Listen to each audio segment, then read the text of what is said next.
What's going on, y'all? It's your boy Mike J here with another video. I pray y'all doing well and staying blessed. I'm here with another video. I've been trying to upload a video for a while now, and it's just been having exporting issues. So, nonetheless, I'm here to make some more content for you guys. Cause just cause one video don't come out, don't mean I don't have nothing coming, sitting, waiting there. Cause I'm gonna be here making endless content. So it's like you gotta, that just means I just gotta work a little harder, and I'm gonna do that. You know what I'm saying? It ain't nothing too easy. Ain't nothing that's not worth working for. If I'm working for this, I'm gonna make sure that everybody gets something good out of this. I'm not gonna stop for nobody. Now, for myself, I gotta make sure I'm consistent for myself and for everybody around me, because I know what I can do and I know what I'm blessed to be able to do and see.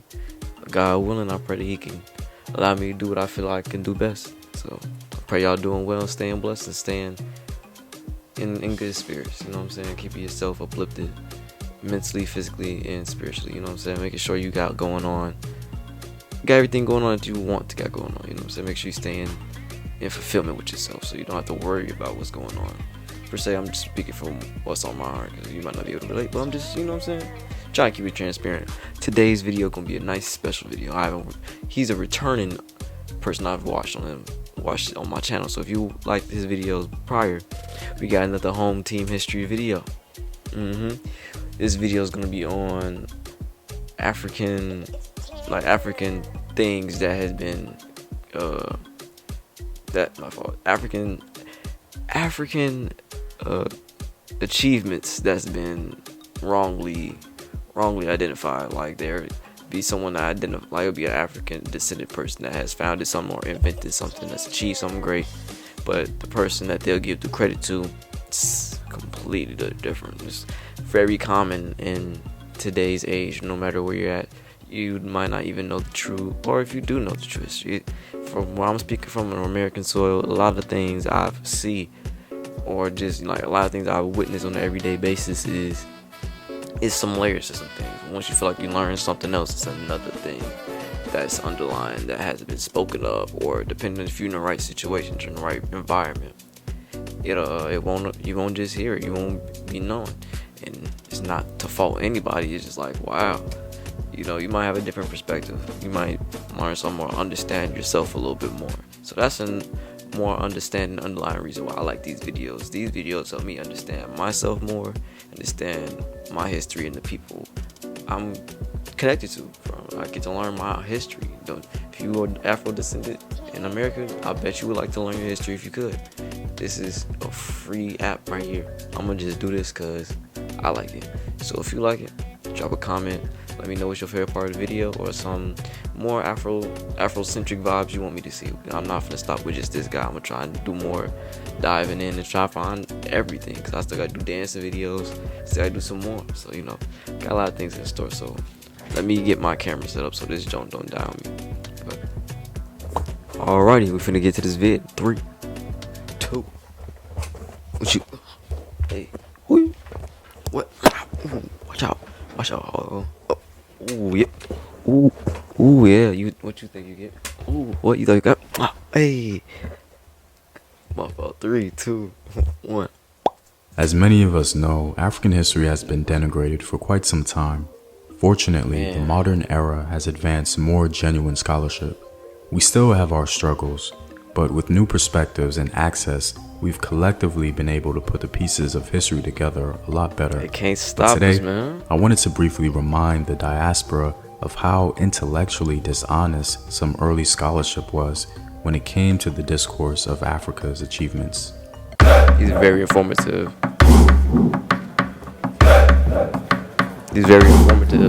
That's why I like his videos.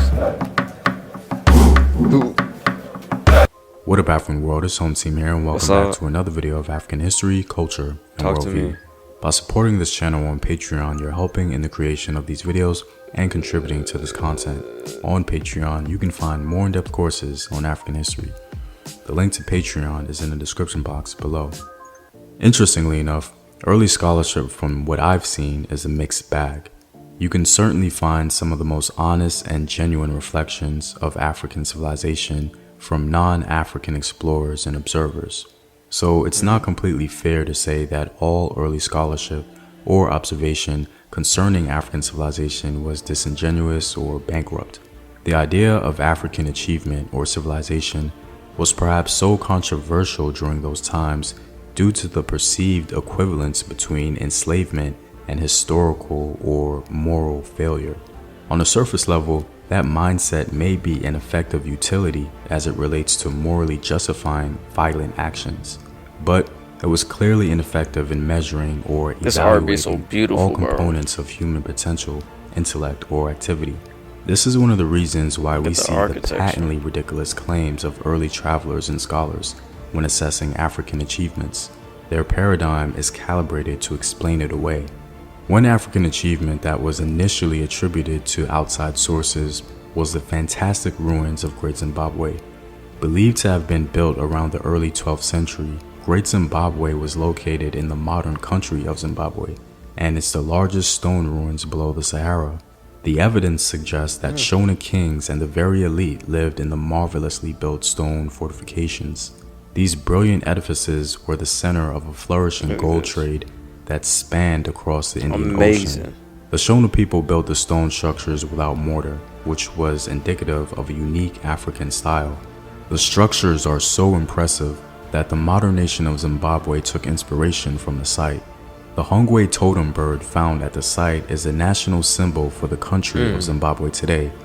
In other words, the stone ruins were a symbol of African achievement, certainly one of the great gems of African civilization. You can't steal that being said, European travelers and scholars seem to agree that this was indeed an achievement of the medieval world, and thus found it difficult in admitting African parentage. The first intellectual gymnastics was played by Portuguese traders in the late 1500s. They thought it was a city of the legendary Queen of Sheba, or the biblical city of Ophir, from which the Queen of Sheba raised gold for the Temple of Solomon in Jerusalem. Unwilling to admit the city's sub-Saharan African origin and arguing that these peoples had no history of building in stone, later visitors to the ruins surmised that Phoenicians, Arabs, Egyptians, or even the fabled Christian king Prester John had built Great Zimbabwe. This initial reaction by the Portuguese may be forgivable, as some Portuguese travelers proclaimed that the Shona people did indeed build them. However, the allure of biblical fantasies was apparently just too powerful. In 1871, Karl Mach continued this erroneous tradition by associating Great Zimbabwe with King Solomon's biblical Ophir. Cecil Rhodes and his followers, called the Rhodesians, illustrated the apotheosis of falsehood. Inspired by what they took for Great Zimbabwe's extraneous origins, Rhodes settlers, known as Rhodesians, called the hill ruin at Great Zimbabwe the Acropolis, and the valley ruin, following their suppositions about Near Eastern religious ceremonies in the valley, the temple. Despite evidence to the contrary, adduced by archaeologists David Randall MacIver, Gertrude Catton Thompson, and Roger Summers, local belief in Great Zimbabwe's exotic origins remain an article of settler faith. In truth, genuine scholarship tried to break the Eurasian-centric utopian tradition, but imperial and commercial interests often won the day. The Rhodesians obstinately maintained their Eurasian hypothesis despite unassailable proofs. Nonetheless, Rhodesians erroneously attributed hill and valley ruins to Phoenicians, Jews, and Arabs, anyone in fact but the site's historical Shona builders. A host of local diggers, Theodore Bent, R.M. Swan, and R.N. Hall, bolstered early myth-making about the site that became a defining characteristic of colonial worldviews. In his book, The Ruined Cities of Ancient Rhodesia, Hall argued that Phoenicians were responsible for Great Zimbabwe's construction.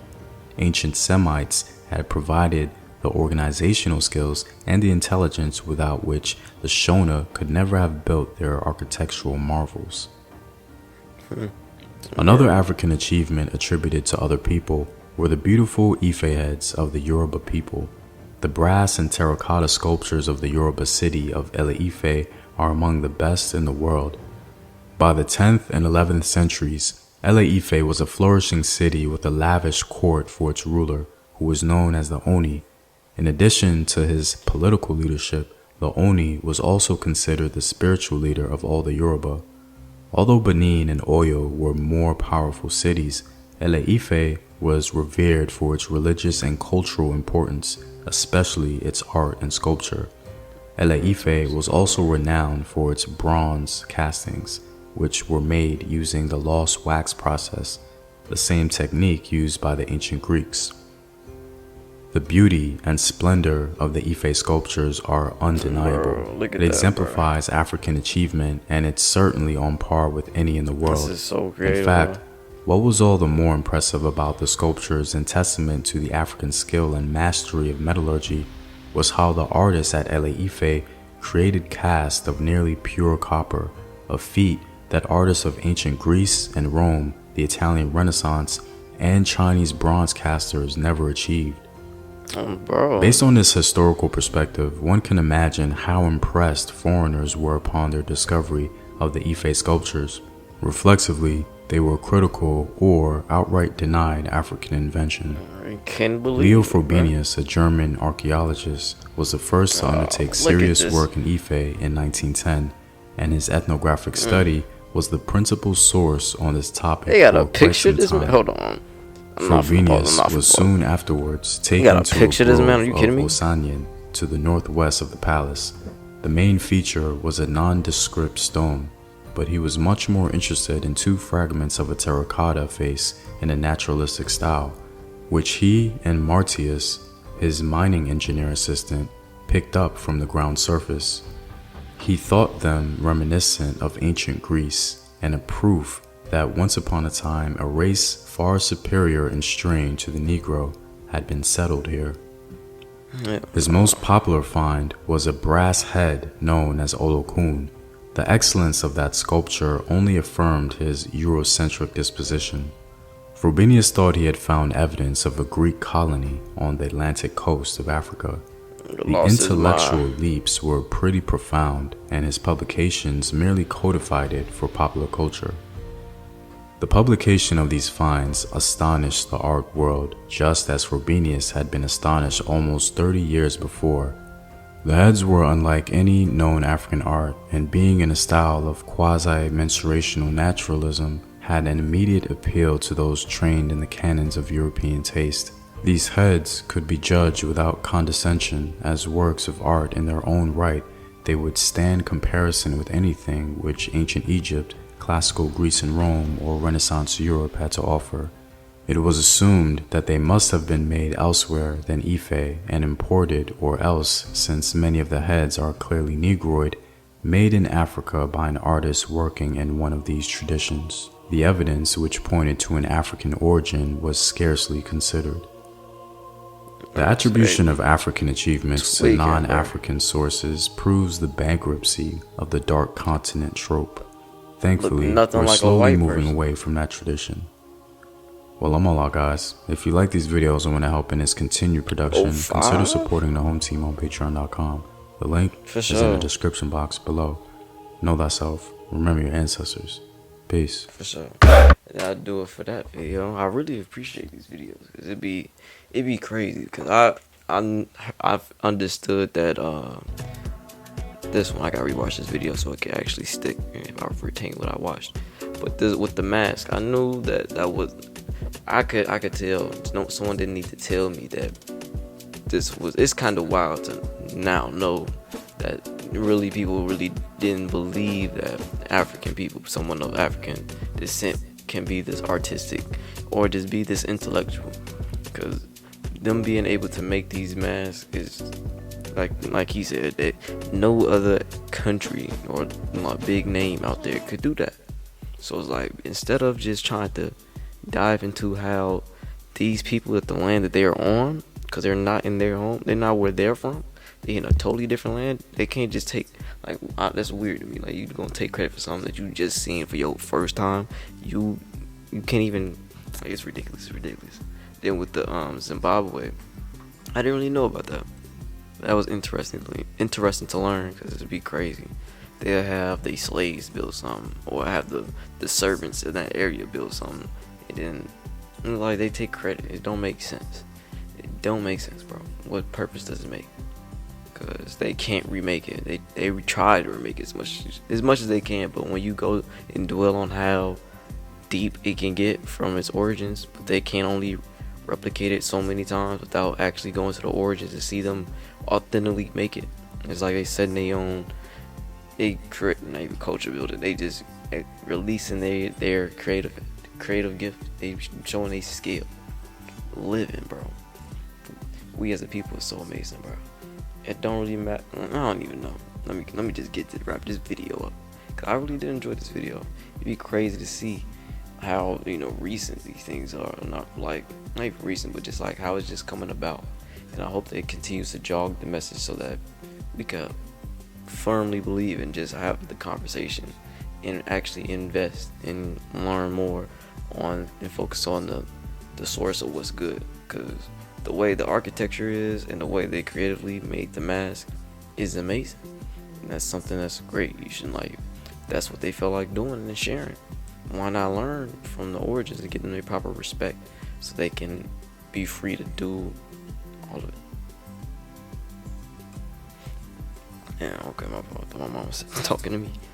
But yeah, that wrap it up for today, y'all. Hope y'all staying blessed and magnified. I'm thankful for your support, and thank you for tuning in for this video. Drop a comment, like, share with your friend, and check the link in the description. I'm gonna drop the link to the original vid in his channel, and join the Discord, tune in on Twitch, and all my other social media and just creative outlets is also down there.